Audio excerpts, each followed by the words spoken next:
आपकी खिदमत पे हाज़िर है और आप देख रहे हैं प्राइम पोस्ट। हाज़रीन, इस वक्त हमारे साथ जुड़े हैं अपनी पार्टी के लीडर रिजवान खान बराक साहब। खैर मकदम है आपका प्राइम पोस्ट। बहुत बहुत शुक्रिया शहराज जी, और प्राइम पोस्ट का बहुत बहुत शुक्रिया। आज हम बात करेंगे आपसे कि आपने एक दो दिन पहले वज़ीर आज़म हिंद नरेंद्र मोदी को एक ख़त लिखा है। क्या वजह पड़ी, क्या ज़रूरत पड़ी आपको प्राइम मिनिस्टर ऑफ इंडिया को ख़त लिखने की? देखिए, मैंने जो ख़त प्राइम मिनिस्टर ऑफ इंडिया को लिखा है उसमें जो मौजू है वो बता देता हूँ आप लोगों को। उसमें मौजू ये था कि जम्मू कश्मीर का जो एजुकेशन सिस्टम है, जिसमें मैंने जो है सरकारी स्कूलों को हाईलाइट किया है। सरकारी स्कूलों का जो एजुकेशन का स्टैंडर्ड और क्वालिटी है उसको मैंने हाईलाइट किया है। मैं आपको बता दूं कि जम्मू कश्मीर के अंदर जो है सरकारी स्कूलों के अंदर जो एजुकेशन की क्वालिटी और स्टैंडर्ड इतना ज़्यादा ख़राब हो चुका है कि वहाँ पर सरकारी स्कूलों में लोगों ने अपने बच्चों को भेजना छोड़ दिया है, और हर कोई बंदा इतना जो है इतना अफोर्डेबल जो है वो अप्रोच नहीं कर सकता है, इतने एक्सपेंसेस नहीं बर्दाश्त कर सकता है कि वो अपने बच्चों को प्राइवेट स्कूलों के अंदर जो है। रिजवान साहब, इसका ज़िम्मेवार कौन है? सरकारी स्कूलों की बदहाली का ज़िम्मेवार कौन? देखिए, उसी मौजू पे मैंने ये लिखा था कि इसके ज़िम्मेवार जो है वो अथॉरिटीज़ हैं। इसके ज़िम्मेवार वो टीचर्स, ऐसे टीचर्स जो तनख्वाहें तो ले रहे हैं, हैंडसम सैलरीज ले रहे हैं, लेकिन वो स्कूलों में नहीं जाते हैं, वो क्वालिटी ऑफ एजुकेशन बच्चों को नहीं दे रहे हैं, क्योंकि उनकी जो इंटेंशन है वो उस टाइप की नहीं है कि जो वो लोगों के बच्चों को जो है वो एक क्वालिटी ऑफ एजुकेशन दे पाएँ। जम्मू कश्मीर के सरकारी स्कूलों की बदहाली आपको कब नज़र आई?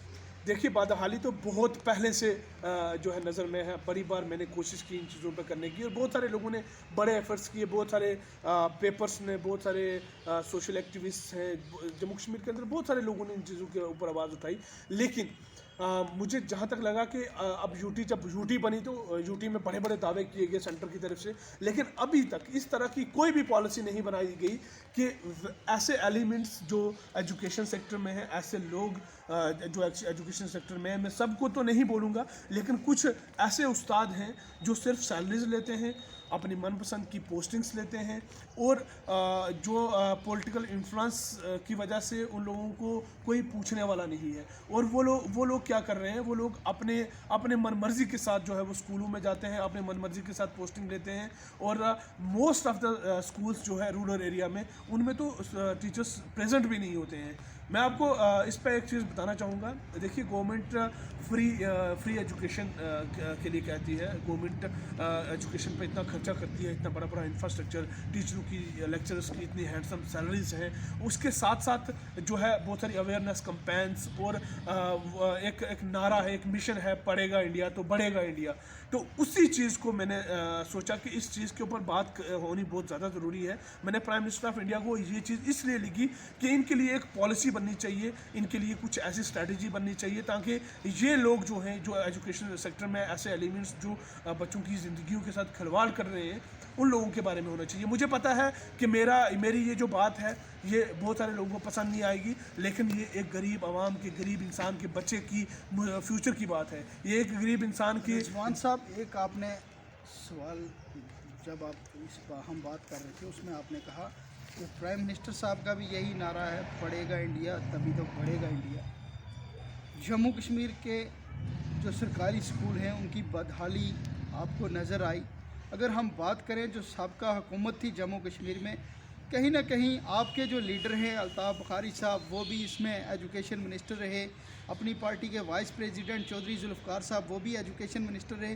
क्या इन लोगों ने भी एजुकेशन सेक्टर को सुधारने में कोई जो है अच्छा रोल नहीं निभाया? देखिए, आपने बहुत कदावर लीडर्स की बात की है, बुखारी साहब, चौधरी जुल्फ़िकार साहब। देखिए, मैं आपको एक चीज़ और बता दूं कि इन लोगों को बड़ा कम वक्त मिला इस चीज़ में। आपको भी पता है कि पीडीपी की जब सरकार थी, जब ये लोग पीडीपी में थे, तो वहाँ पर बहुत डिस्टर्बेंस रहा। मुफ्ती साहब के जाने की बाद जो है पार्टी का जो बहुत बुरा हाल हो गया था, पार्टी टूटना स्टार्ट हो गई थी। कोई जो एक होता है मैनेजरियल तरीके से जो है चीज़ें नहीं चल रही थी। तो उसके बाद दोबारा सरकार बनी, फिर साथ साथ में ही सरकार टूट गई, उसके सब बाद एप्लीकेशन ऑफ 370 हो गया। तो इन लोगों को इतना टाइम वैसे नहीं मिला, लेकिन इन्होंने अपने टेनर में जो इनसे बेस्ट पॉसिबल था वो यानी इन्होंने आपका की। ये कहना है कि जब तक आपके जो लीडर हैं वो एजुकेशन मिनिस्टर थे, एजुकेशन के वजीर थे वो जम्मू कश्मीर में, उस वक्त कामकाज एजुकेशन डिपार्टमेंट का अच्छा चल रहा था। उस वक्त जो है एजुकेशन जो सेक्टर है इसकी इतनी बदहाली नहीं थी जितनी इस वक्त। जी बिल्कुल, मैं ये चीज़ आपको वाज़ह कर देता हूँ कि बहुत बड़ी बड़ी बातें की जाती है सेंटर की तरफ से कि नया कश्मीर, नई सोच, ये होगा वो होगा, बड़े बड़े वादे किए गए नौकरियों के भी, और बहुत सारी ऐसी चीज़ें डेवलपमेंटल लिहाज से भी किए गए थे।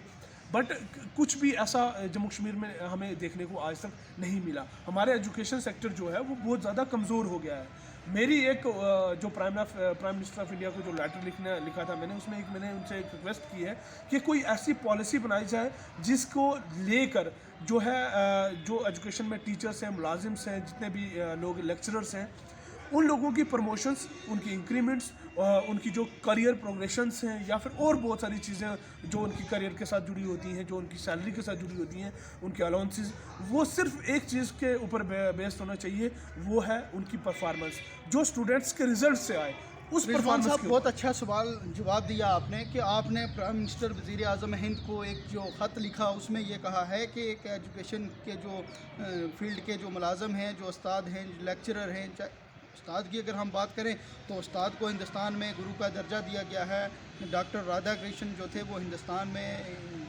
उस्ताद थे और उन्होंने कहा था कि मुझे कोई उस्ताद कहेगा तो मुझे खुशी होगी। ये वही मुल्क है जिसको डॉक्टर राधा कृष्ण चला रहे थे, और उस्ताद का कितना बड़ा रुतबा था इस मुल्क में। जैसा आपने कहा कि जो टीचर इस फील्ड के साथ, जो इस पेशा के साथ जो जुड़े हुए लोग हैं, चाहे वो टीचर हैं, लेक्चरर हैं, उनकी परफॉर्मेंस देख के उनकी इंक्रीमेंट जो है वो बढ़ाई जाए। इसमें कोई शक नहीं, कोई दुराय नहीं कि एजुकेशन डिपार्टमेंट में जितने भी लोग हैं वो उनको अच्छी सैलरी हुकूमत हिंद और हुकूमत जम्मू कश्मीर दस्तयाब कर रही है। अगर हम बात करें तो इसमें ऐसा एक तबका भी है, अगर हम डेली वेजर की बात करें, कंट्रैक्चुअल की बात करें, तो कंट्रैक्चुअल आपको भी याद होगा जब पीपल डेमोक्रेटिक पार्टी और भाजपा की हुकूमत थी, आपके जो नेता हैं अल्ताफ़ बुखारी साहब, वो उस वक्त एजुकेशन के वज़ीर थे। उसके बाद चौधरी जुल्फ़िकार साहब एजुकेशन के मिनिस्टर बने। 10+2 कंट्रैक्चुअल लेक्चरर, एक तारीख चलाई उन्होंने, एक लंबा एजिटेशन किया जम्मू कश्मीर की सड़कों पर। प्रेस क्लब जम्मू के बाहर एग्जीबिशन ग्राउंड में लगातार 4 साल धरने पर बैठे रहे। उस वक्त आपके जो लीडर थे अल्ताफ़ बुखारी साहब, वो एजुकेशन के वज़ीर थे। उनका दुख दर्द समझ नहीं आया। उन लोगों से जब मेरी बात होती है वो कहते हैं कि हमारी जो परफॉर्मेंस है उसको देखा जाए।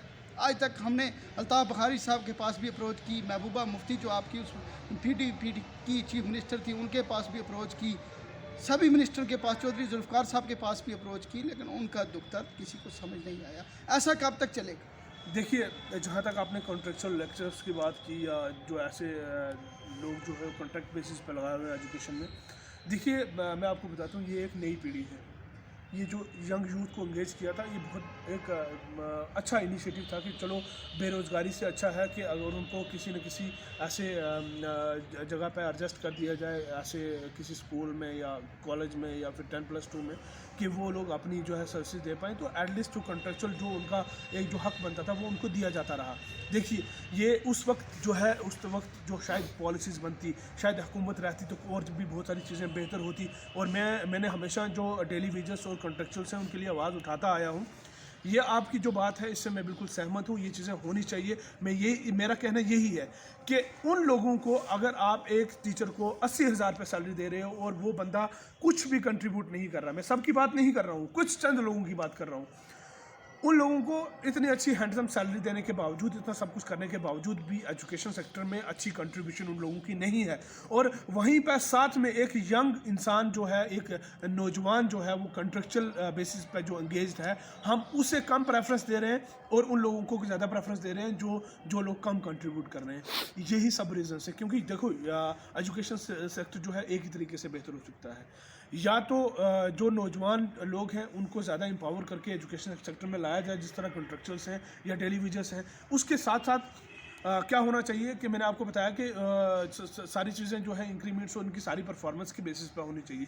इसी के साथ मैं आपके इसी बात के साथ मैं एक चीज़ और जोड़ना चाहूँगा। प्राइवेट सेक्टर के अंदर, प्राइवेट स्कूल्स के अंदर एक टीचर की सैलरी यही 5, 7, 10 मैक्सिमम 15,000 रुपये होती है। लेकिन प्राइवेट स्कूल्स का जो रिज़ल्ट होता है वो रिज़ल्ट जो है बहुत अच्छे आते हैं, 100%, 90%, 96% ऐसे रिज़ल्ट आते हैं हर सब्जेक्ट्स के या ओवरऑल हम देखें। लेकिन वहीं पर ये लोग जो परमानेंट टीचर्स होते हैं या परमानेंट लेक्चरर्स होते हैं प्राइवेट गवर्नमेंट स्कूल्स के अंदर, उन लोगों की सैलरीज इतनी बड़ी हैं लेकिन उन लोगों के रिजल्ट्स जो हैं वो 0% आते हैं। रिजवान साहब, अगर आपने प्राइवेट स्कूल की बात की तो अक्सर हमारी वालदेनों से बातचीत होती रहती है, तो उनकी एक शिकायत है कि प्राइवेट स्कूल में भी जो फ़ीस के नाम पर जो लूटमारी है, इसके ऊपर भी कहीं ना कहीं आप लोगों को भी आवाज़ उठानी चाहिए। वालदेन जो हैं वो कहते हैं कि हमारे बच्चे अक्सर स्कूलों में नहीं गए, पिछले साल भी कोविड लगा हुआ था, उसकी वजह से भी स्कूलों में नहीं गए, फिर भी हमें कहीं ना कहीं मुश्किलात आती है। इसके बारे में आप बताएं। देखिए, जहाँ तक मैं बात करूँगा फ्री एजुकेशन की, देखिए अगर हमारे गवर्नमेंट स्कूल्स जो हैं वो बेस्ट एजुकेशन प्रोवाइड करें, बेस्ट जो है एक तालीम जो तालीमी अदारे बन जाएं, तो मुझे बताइए प्राइवेट स्कूलों में जाने की तो नौबत ही नहीं आएगी ना। इसके लिए क्या करना पड़ेगा गवर्नमेंट को? इसके लिए गवर्नमेंट को एक इनिशिएटिव लेना पड़ेगा। देखिए, प्राइवेट स्कूल अगर इसी तरह रहेगा तो प्राइवेट स्कूलों ने तो मोनोपोली बनानी है ना। They will charge whatever they want ना। उन्होंने जितना वो बोलेंगे उतना चार्ज करना ही पड़ेगा, क्योंकि कोई भी इंसान नहीं चाहेगा कि उसके बच्चे जो हैं वो तालीम से जो है बगैर रहें, वो तालीम के दूर रहें। कोई भी वालिदैन ये चीज़ें नहीं चाहेंगे।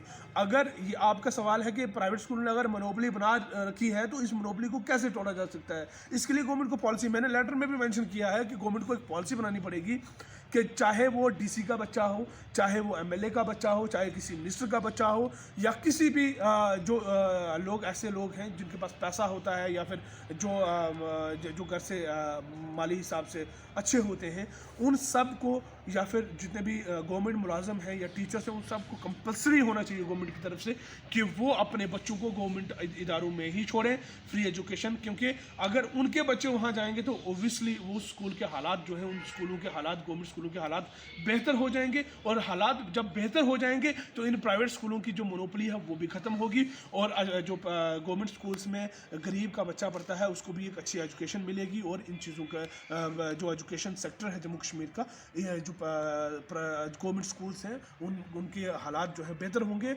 और जो आम इंसान का बच्चा भी एक अच्छी एजुकेशन ले पाएगा। शुक्रिया रिजवान साहब। ये थे हमारे साथ रिजवान खान बराग साहब, अपनी पार्टी के लीडर हैं। जिस तरह से इन्होंने एक वज़ीर आज़म हिंद नरेंद्र मोदी साहब को एक ख़त लिखा है और उसमें इन्होंने ये कहा है कि जब तक एक वज़ीर आज़म से लेके एक चपरासी का बच्चा जो है वो सरकारी स्कूल में दाखिल होगा तभी बदलाव आएगा मुल्क में। बहुत अच्छा चीज़ है, बहुत अच्छा सवाल उठाया है इन्होंने। हम भी यही गुजारिश करना चाहते हैं कि हुकूमत हिंद को और हुकूमत जम्मू कश्मीर को ऐसी एक पॉलिसी निकालनी चाहिए कि जितने भी सरकारी मुलाजम हैं उनके बच्चे भी सरकारी स्कूलों में दाखिल हों, तभी जो है एजुकेशन का सिस्टम है उसको सुधार में लाया जाएगा। इसी के साथ अपने मेज़बान शिराज चौधरी को दीजिए इजाज़त। देखते रहिए प्राइम पोस्ट। अल्लाह हाफ़िज़।